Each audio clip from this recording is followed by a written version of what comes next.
JF-17 thunder block 3 पे एक episode publish हुई थी 6 सितंबर के हवाले से, जिसमें JF-17 थंडर ब्लॉक 3 के एटलीस्ट 6 यूनिट्स जो हैं स्पॉट किए गए थे।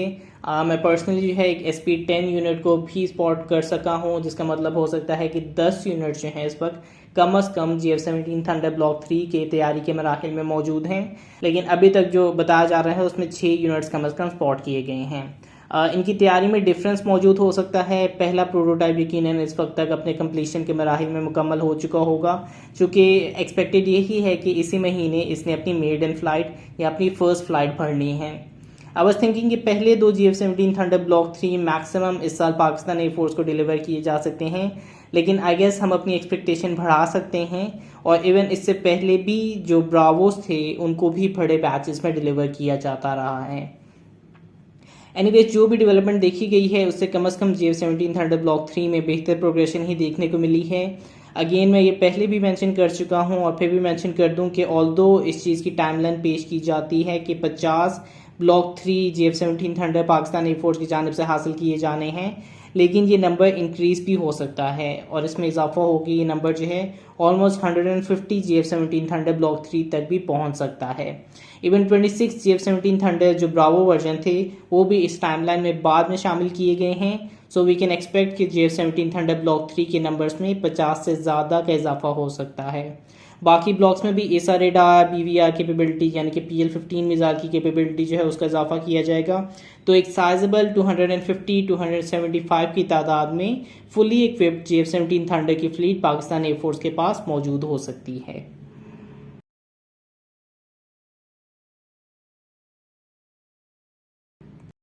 साउथ कोरिया की जानिब से कामयाबी के साथ सबमरीन लॉन्च बैलिस्टिक मिसाइल का कामयाब तजर्बा किया गया है और साउथ कोरिया वो पहला मुल्क बन चुका है नॉन न्यूक्लियर कंट्रीज़ में जिन्होंने सबमरीन लॉन्च बैलिस्टिक मिसाइल को कामयाबी से टेस्ट किया है। साउथ कोरिया की रिसेंटली कमीशन चैंगहो सबमरीन, जो कि पिछले महीने ही कमीशन की गई थी, इससे उन्होंने जो है ह्यूनमो 44 बैलिस्टिक मिसाइल को लॉन्च किया है। ये ह्यूनमो 44 बैलिस्टिक मिसाइल बेसिकली एक कोड नेम के तौर पे भी इस्तेमाल किया जा रहा है और यही रिपोर्ट किया जा रहा है कि साउथ कोरिया का जो ह्यूनमो 2B बैलिस्टिक मिसाइल है ये उसका एडवांस वेरिएंट हो सकता है। इस ह्यूनमो 44 बैलिस्टिक मिसाइल के रेडियस जो है वो तकरीबन 500 किलोमीटर के करीब बताया जा रहा है। इस तरह के मिसाइल की डिटेक्शन आमतौर पे काफ़ी डिफिकल्ट होती है, चूँकि ये एक सबमर्ज सबमरीन से लॉन्च किए जाते हैं और फिर स्ट्राइक कैपेबिलिटी के लिए ये एक बिल्कुल नई डायमेंशन खोल देते हैं। एनीवेज, ये चैंगहो सबमरीन जो है KSS-3 क्लास की सबमरीन है। इसकी डिस्प्लेसमेंट 3000 टन की है और इसके अंदर 6 ट्यूब्स मौजूद हैं जिनमें बैलिस्टिक मिसाइल, क्रूज मिसाइल या पॉसिबली दोनों कैरी करने की सलाहियत मौजूद है।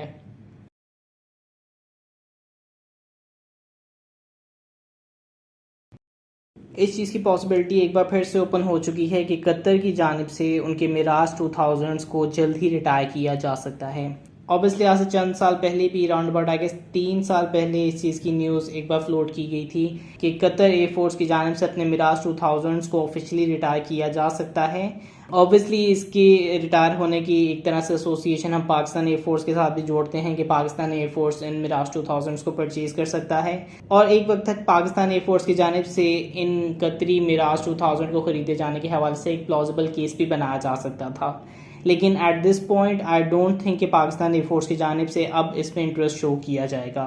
मिराज 2000 फाइटर जेट्स पहले से ही उनके साथ इस चीज़ को हम एसोसिएट करते हैं कि जो कि इंडियन एयरफोर्स के पास मिराज 2000 मौजूद हैं, इसलिए पाकिस्तान एयरफोर्स के लिए इसके इस्तेमाल किए जाने के चांसेस में ऑलरेडी कुछ मसले आ जाते हैं। लेकिन आई फील लाइक कि इसके अलावा भी पाकिस्तान एयरफोर्स के जो फ्यूचर प्रोग्राम्स हैं, इन प्रोग्राम्स के अंदर जैसे मैंने पहले भी बताया है कि 250 to 275 JF-17 थंडर जो कि ईसा इक्विप्ड और BVR केपेबल फाइटर जेट्स होंगे, PL-15 मिसाइल कैरी करने की सलाहियत होगी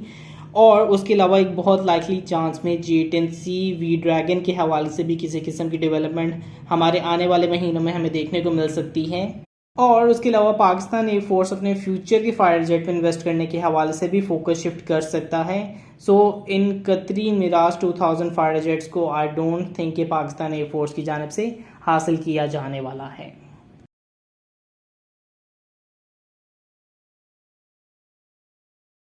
सो आई हैव टू मेंशन कि 7 सितंबर को मैं एक क्रिएटिव स्पेस का हिस्सा था जिनमें चंद बहुत ही ऑनरेबल गेस्ट मौजूद थे, और उनमें एक जो गेस्ट थे वो former air chief marshal Sohail Aman मौजूद थे, और उन्होंने अपने व्यूज़ जो हैं पाकिस्तान की जनरल डिफेंस और स्पेशली एयर फोर्स के डोमेन के हवाले से पेश किए। और उन्होंने बहुत से टॉपिक्स को जो है कवर किया है, लेकिन 2 टॉपिक्स मेरे ख्याल से इसमें बहुत अहम है, तो इसमें हम बात कर सकते हैं।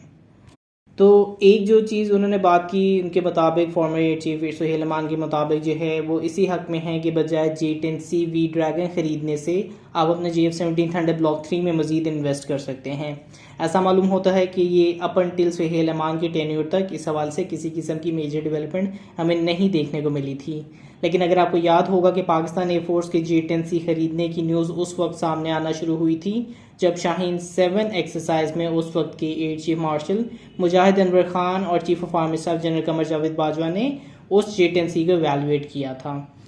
ऐसा मालूम होता है कि विगरस ड्रैगन के इजाफे का प्रोग्राम जो है air chief marshal Mujahid Anwar Khan के दौरानिए में शुरू हुआ। आर्गूमेंट्स दिए जा सकते हैं कि J-10C जो है retired air chief marshal Sohail Aman के टेन्योर में J-10C चूँकि एक्सपोर्ट के लिए अवेलेबल नहीं था, लेकिन याद रखना चाहिए कि J-10C शाहीन 7 एक्सरसाइज के दौरान भी एक्सपोर्ट के लिए ओपन नहीं था। हाउएवर आई फील लाइक कि उस हवाले से ज़रूर किसी किस्म की इंगेजमेंट पाकिस्तान एयरफोर्स की जानिब से प्लाफ एयरफोर्स या पीपल्स लिबरेशन एयरफोर्स के साथ की गई थी, और ऑब्वियसली वो एक नतीजा हो सकता है या वो एक वजह हो सकती है फ्यूचर के अंदर हमें जो J-10C एक्सपोर्ट के तौर पे ओपन देखने को मिला है, और J-10C के हवाले से अब जो हमें पॉजिटिव न्यूज़ देखने को मिल रही है। दूसरा ये कि while J-10Cs air chief marshal retired Sohail Aman के टेन्योर में मौजूद ना हों, लेकिन J-10As और J-10Bs ज़रूर मौजूद थे और एक सूटेबल ऑप्शन के तौर पे वो इस्तेमाल किए जा सकते थे। 2006 के अंदर भी J-10As खरीदे जाने का प्लान, उसके बहुत ज़्यादा चांसेस मौजूद थे, लेकिन अनफॉर्चुनेटली वो अपने अंजाम को नहीं पहुंच सका था।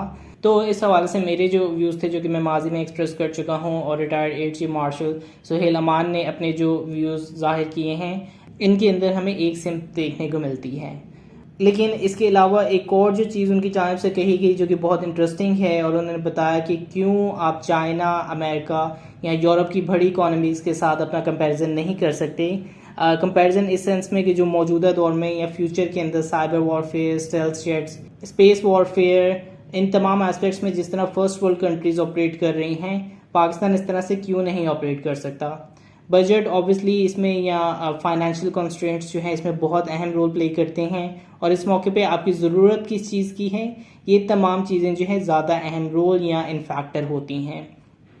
ओवरऑल पाकिस्तान की डिमांड्स और पाकिस्तान की डिफेंस के हवाले से जो प्लान्स हैं उन्हीं को ध्यान में रखते हुए फ्यूचराइजेशंस को मद्देनज़र रखा जाता है। दिस इज़ समथिंग कि इसमें शायद मैं भी किसी हद तक इन्वॉल्व हूँ कि पाकिस्तान को उन एरियाज़ को एक्सप्लोर करना चाहिए जिसमें स्पेस या साइबर वॉरफेयर जैसी चीज़ें हैं, उन पर फोकस होना चाहिए। और ये बात दुरुस्त है कि इन चीज़ों की इंपॉर्टेंस भी ज़रूर मौजूद है, but I have always maintain कि इस चीज़ पे इंपॉर्टेंस भी दी जानी चाहिए कि पाकिस्तान फोर्सेस नो कि उन्हें किस तरह से आगे बढ़ना चाहिए।